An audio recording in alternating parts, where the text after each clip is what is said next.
الحمد لله رب العالمين والعاقبة للمتقين والصلاة والسلام على سيد الأنبياء والمرسلين وعلى آله وأصحابه الطيبين الطاهرين أما بعد فأعوذ بالله من الشيطان الرجيم بسم الله الرحمن الرحيم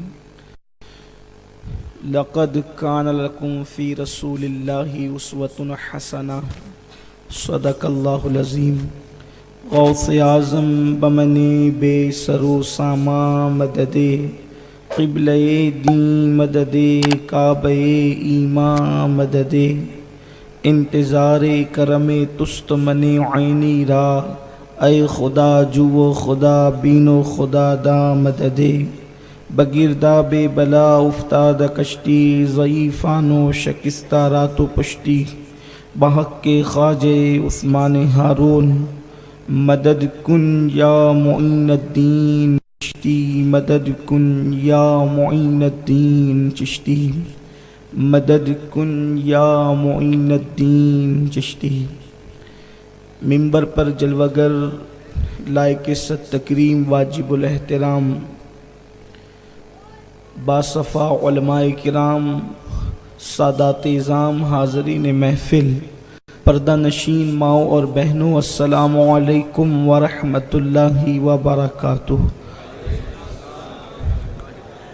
انتہائی عقیدت و محبت کے ساتھ اپنے اور ساری کائنات کے مرکز عقیدت انیس بے کساں چارہ ساز درد منداں ہم غریبوں کے غم گسار ہم فقیروں کی ثروت شہر یار ارم تاجدار حرم نو بہار شفاعت شب اسرا کے دولہا نوشے بزم جنت دانائے سبل مولائے کل ختم الرسل خسرو خوباں سیاح لامکاں وجہ کن فکاں در اللہ المکنون سر اللہ المخزون عالم ما کانا وما یکون آب و گل انبیاء جانو دل اصفیاء مطلع ہر سعادت مقطع ہر سیادت خلاصہ کائنات فخر موجودات حضور احمد مجتبی محمد مصطفیٰ ارواحنا فدا صلی اللہ تعالی علیہ وآلہ وصحبہ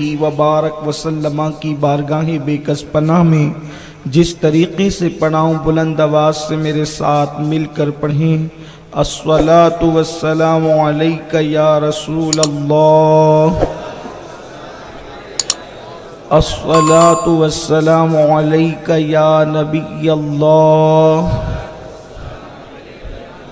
الصلاۃ والسلام علیک یا حبیب اللہ وعلی آلک واصحابک یا نور اللہ صلی اللہ تعالی علیہ وسلم۔ ہم خاک ہے اور خاک ہی ماوا ہے ہمارا، ہم خاک ہے اور خاک ہی ماوا ہے ہمارا، خاکی تو وہ آدم جد اعلیٰ ہے ہمارا۔ ہم خاک اڑائیں گے اگر خاک نہ پائی، ہم خاک اڑائیں گے اگر خاک نہ پائی، جس خاک میں مدفون شہ والا ہے ہمارا۔ آج کی یہ محفل مہاپولی کی سرزمین پر سیرت النبی صلی اللہ علیہ وآلہ وسلم کے حوالے سے انعقاد پذیر ہے، اور ہمارے برادر عزیز جناب سروش بھائی صاحب نے مجھے بہت سارے عناوین کے حوالے سے پابند کیا ہے۔ اسی مناسبت سے میں نے قرآن مقدس کی اس آیہ کریمہ کی تلاوت کرنے کا شرف حاصل کیا ہے جو تمام مومنین کے لیے ایک رہنما اصول فراہم کرتی ہے۔ اللہ تبارک و تعالیٰ اس کے متعلق مجھے حق کہنے اور آپ تمامی خواتین و حضرات کو حق سن کر اس پر عمل کرنے اور اسے عام کرنے کی توفیق عطا فرمائے۔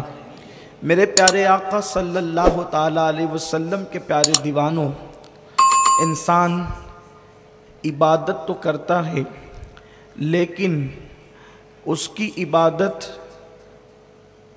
قبولیت کے درجے تک پہنچے، یہ ایک مرحلہ ہوتا ہے۔ پھر اس کے بعد قبولیت کے درجے پر پہنچنے کے بعد پھر اس کے نامہ اعمال میں اس کا اجر محفوظ رہے، یہ دوسرا مرحلہ ہوتا ہے۔ انسان یہ تصور کرتا ہے کہ عبادت کرنے کے بعد میرا بیڑا پار ہے۔ اگر صرف عبادت کی بنیاد پر کسی کو نجات کا ساحل مل سکتا تھا تو 80,000 سال تک عبادت کرنے والا لعنت کا طوق نہ پہنتا۔ 80,000 سال تک عبادت کرنے والے کی گردن میں لعنت کا طوق نہ ڈالا جاتا۔ میرے پیارے آقا صلی اللہ علیہ وسلم کے پیارے دیوانوں، یہ بات خاص ہے کہ انسان کا اگر جسم ناپاک ہو تو پھر اس کی عبادت کیسے ہو سکتی ہے، اس کی نماز کیسے ہو سکتی ہے؟ اگر وہ وضو سے نہیں ہو تو اس کی نماز کیسے ہو سکتی ہے؟ حیرت کی بات یہ ہے کہ انسان نماز کو جانے سے پہلے اپنے جسم کی پاکی کا تو خیال کرتا ہے، کیا انسان نماز کو جانے سے پہلے اپنے دل کی پاکی کا بھی خیال کرتا ہے؟ اگر انسان نماز کو جانے سے پہلے یا اللہ کی عبادت سے پہلے اپنے دل کی پاکی کا بھی خیال کرتا ہے، تب کہیں جا کر اس کی عبادتیں قبولیت کے درجے کو پہنچتی ہے۔ میرے پیارے آقا صلی اللہ علیہ وسلم کے پیارے دیوانوں، آؤ میں آپ کو بتاؤں، اللہ اکبر۔ حضرت علامہ شرف الدین یحییٰ منیری رحمت اللہ تعالیٰ علیہ اپنے مکتوبات میں لکھتے ہیں کہ جس بندے کے دل میں ذرہ برابر بھی تکبر موجود ہوگا، اس کی عبادت اس کو فائدہ نہیں پہنچا سکتی، اس کی عبادت قبولیت کے درجے تک نہیں پہنچ سکتی۔ ذرہ برابر، رائی کے دانے کے برابر بھی انسان کے دل کے اندر اگر تکبر موجود ہے تو اس کی عبادت قبول نہیں ہے، اس کی عبادت کا قبولیت کا درجہ نہیں مل سکتا۔ اللہ اکبر۔ اب یہ کیسے پتا چلے کہ انسان کے دل میں تکبر ہے یا نہیں ہے؟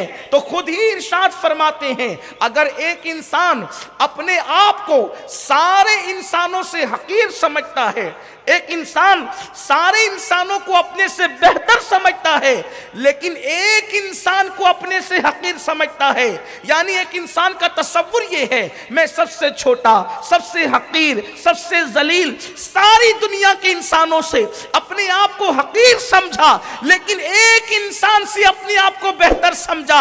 علامہ شرف الدین لکھتے ہیں ابھی بھی اس کے دل میں تکبر باقی ہے اور اللہ اس کی عبادت کو قبول نہیں فرمائے گا۔ میرے پیارے آقا صلی اللہ علیہ وسلم کے پیارے دیوانوں، اب ذرا دیکھیں، انسان یہ جو تصور کرتا ہے میری دعاؤں کی برکتیں مجھے نہیں ملتی، میری عبادتوں کی برکتیں مجھے نہیں ملتی، میرے آقا صلی اللہ علیہ وسلم کے دیوانوں، اس کی وجہ کیا ہے؟ ہمارے دلوں کے اندر جو غرور ہے، کسی کے دل میں نسب کا غرور، کسی کے دل میں علم کا غرور، کسی کے دل میں دولت کا غرور، کسی کے دل میں حسن کا غرور، کسی کے دل میں جوانی کا غرور، کسی کے دل میں اقتدار کا غرور۔ اچھی طرح یاد رکھو، تکبر انسان کو شیطان بنا دیتا ہے۔ سب کو شیطان نے ہلاک کیا ہے۔ شیطان سے پہلے کون سا شیطان تھا؟ شیطان سے پہلے کون سا شیطان تھا جس نے شیطان کو شیطان بنایا؟ تو سب کو شیطان بگاڑتا ہے، اور شیطان کو جس نے کفر تک پہنچایا اس کے بارے میں قرآن کہتا ہے ابا واستکبر وکان من الکافرین، وہ تکبر کیا اس نے اور وہ کافروں میں سے ہو گیا۔ دولت پہ غرور کرنے والا فرعون بنتا ہے، اللہ اکبر۔ اقتدار پہ غرور کرنے والا نمرود بنتا ہے، اپنے آپ پہ غرور کرنے والا، اپنے علم پہ غرور کرنے والا شیطان بنتا ہے۔ اللہ اکبر۔ میرے آقا صلی اللہ علیہ وسلم کے پیارے دیوانوں، جس نے اپنی تجارت پر غرور کیا، جس نے اپنی جوانی پہ غرور کیا، وہ بخت نصر بنتا ہے۔ اللہ اللہ، دیکھیں تو صحیح، مغروروں میں کوئی بھی خدا کا محبوب نظر نہیں آئے گا، مغروروں میں کوئی بھی خدا کا محبوب نظر نہیں آئے گا، اور جتنے محبوبین نظر آئیں گے ان میں غرور نظر نہیں آئے گا۔ پتا چلا محبوب خدا بننا ہے تو دل سے غرور نکال دو، اللہ تمہیں مقام محبوبیت عطا فرمائے۔